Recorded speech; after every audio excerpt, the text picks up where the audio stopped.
Hey there, and welcome back. Before we dive in today, I want to fill you in on our first vacation booked through Costco Travel. If you listen to episode 178 or follow me on Instagram, you likely know that I am a huge Costco fan.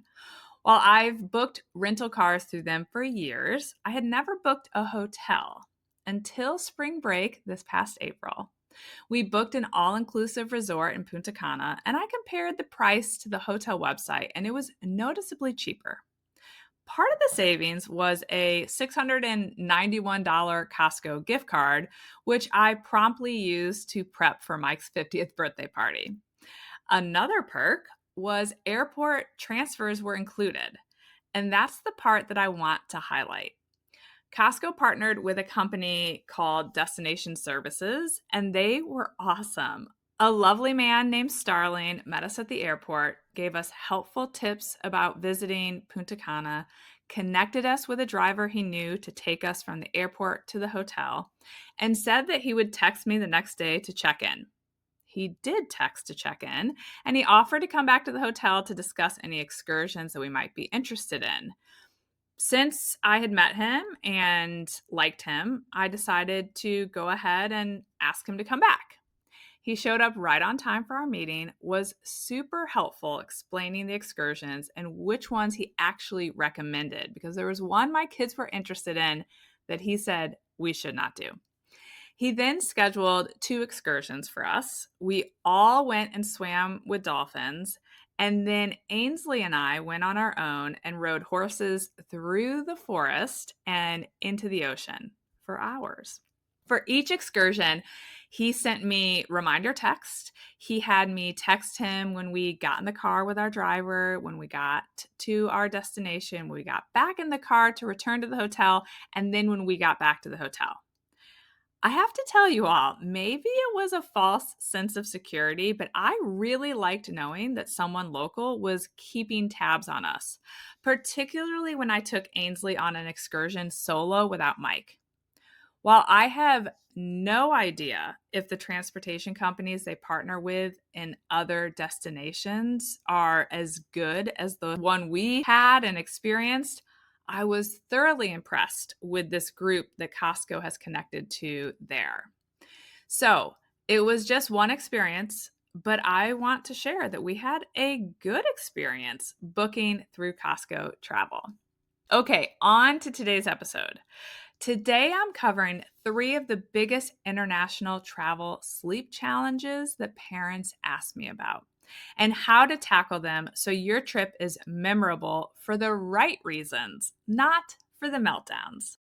If you have an international trip planned or are trying to figure out if it's even a good idea, this episode is for you. Hi, I'm Allison Egidi, a pediatric sleep and wellness coach and a mom of 2. I love to help parents find solutions. This is How Long Till Bedtime.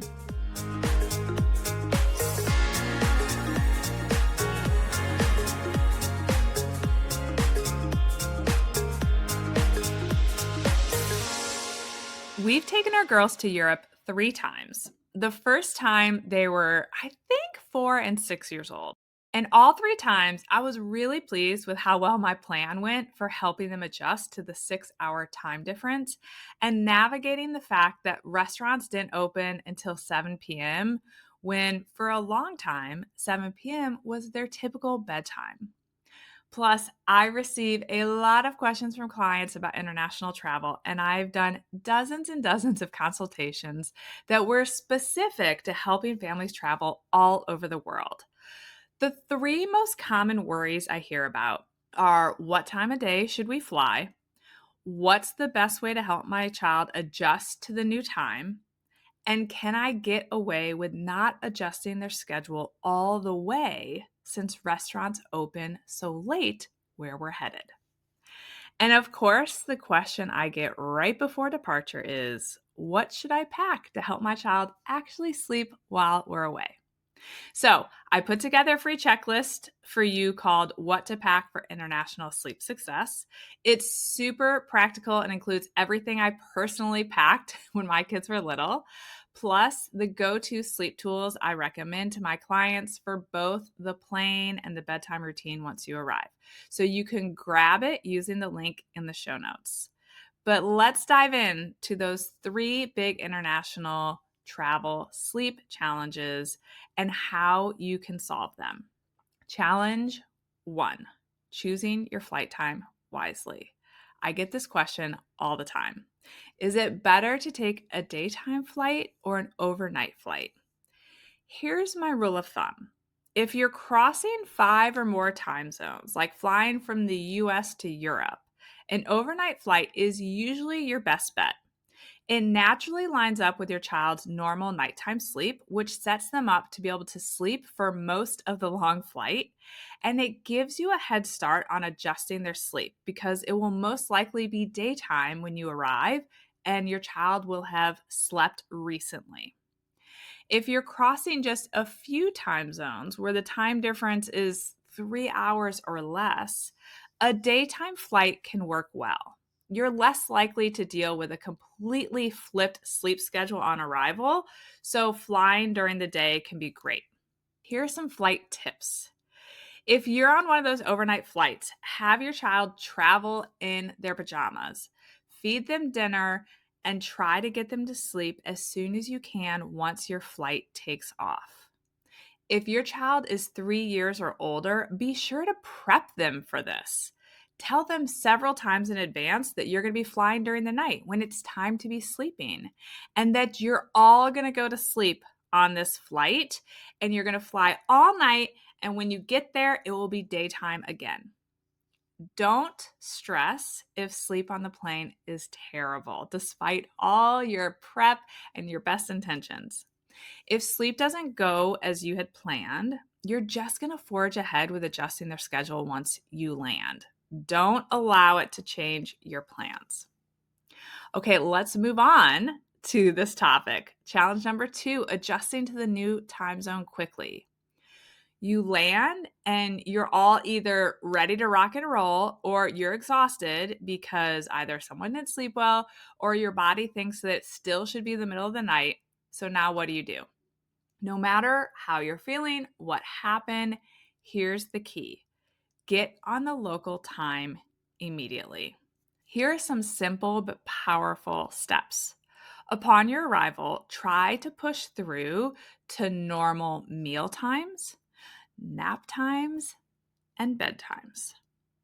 In fact, I'm just reminded of when we went to Paris. I was so nauseous when we landed and got there. And I had to just keep telling myself, we have to power through to get through lunch and then I'll bounce back. And that's what we did. We dropped off our bags at the hotel. We walked to a restaurant. I ate lunch. And within about an hour, I was able to rebound. But I have to tell you, all I wanted to do was go to bed. But you have to power through.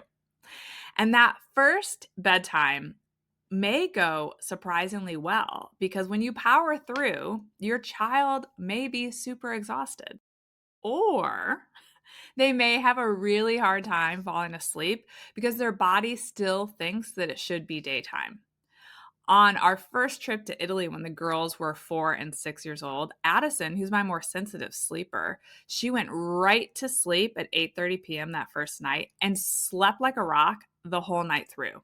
Ainsley, on the other hand, my usually more flexible, easygoing sleeper, could not fall asleep. And she did not ultimately fall asleep until 1 a.m., which of course was 7 p.m. back home. So that was her body's natural rhythm.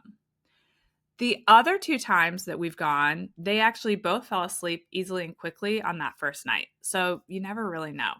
If your child is struggling to fall asleep, or they fall asleep but wake back up because their body thought it was just a nap, stay in that dark bedroom. You don't have to ignore your child, but don't offer screens or turn on lights in that room. That is just going to further confuse their body clock. So with Ainsley on that trip where she was awake until 1 a.m., I had turned off the lights at 8:30 and we just laid in the bed together while she told me for hours how bored she was. And then she finally fell asleep. So it wasn't fun, but it worked. And then no matter what time everyone falls asleep that first night, wake up in the morning on local time. So even if it was brutally painful, like in my experience with Ainsley, this is a really, really important step to getting your circadian rhythm and your child's circadian rhythm to shift. So we set an alarm clock and we all woke up at 8:30 and we were all groggy and then we forged ahead and we never looked back. From there, we were on local time and we were good to go. Once you're up that morning, and really any of those early mornings, get outside into the natural daylight as soon as you can. Sunlight, particularly actually being outside, not even just coming in through the window, is the most powerful tool for resetting the internal clock. All right, challenge number 3, handling those late local dinners. In many international destinations, like in Europe, where we've been a few times, restaurants don't even open until 7 p.m. Parents often ask me, should I just keep my child on a much later schedule for the whole trip? And here's what I recommend. In my personal experience and having supported many families through international trips, I find that you can often manage just fine without fully adjusting your child's schedule for about 7 to 10 days. And by not fully adjusting, I mean adjusting them, but having them go to bed 1 to 2 hours later than their typical bedtime, and then allowing them to sleep in 1 to 2 hours later than their typical wake time. So we're not having them get less sleep, we're just not fully adjusting their bedtime, but we're also protecting how much sleep they get. If you're on this trip for long enough, you're probably going to start to see your child getting overtired and struggling with this later schedule about 7 to 10 days into your trip. This happened every time for us. And then once that starts to happen, you might have to think about adjusting so the wheels don't totally come off. So think about meals at home if you're traveling to visit family, or room service so that you can get your child to bed earlier. Every time we did this, I ultimately had to start to scale back towards the end of our trip with Ainsley in particular. So her rhythm started to shift around day 7. And so the last handful of days on the trip, I had to make adjustments so that she could still enjoy the daytimes. And not just her, all of us, because if she wasn't happy, none of us were going to enjoy the daytimes. Protect naps for younger kids. Maintaining your child's nap schedule is really important. And remember, if you're not fully adjusting their bedtime and morning wake time, you'll need to do something similar with the nap time. So if you're, let's say, having bedtime be an hour and a half later than it typically would at home, then each nap should start an hour and a half later than it typically would at home.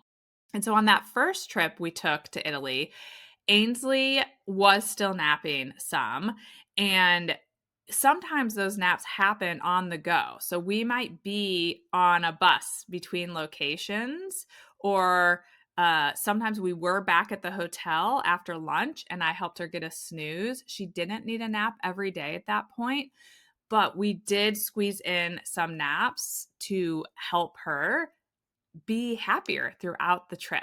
So protecting that nap, even if it's not perfectly in a bed all the time, can be really helpful. International travel with kids absolutely requires a little extra planning around sleep, but in my opinion, it is so worth it. And if you happen to be heading to Paris with kids, I'm going to link to a blog post I wrote with my kid-friendly Paris suggestions. I've gotten a lot of good feedback on this blog post, so I want to be sure to link it for all of you interested. Oh, and don't forget to download your copy of What to Pack for International Sleep Success. It's free, and you'll be able to make sure that you don't forget any of the sleep essentials.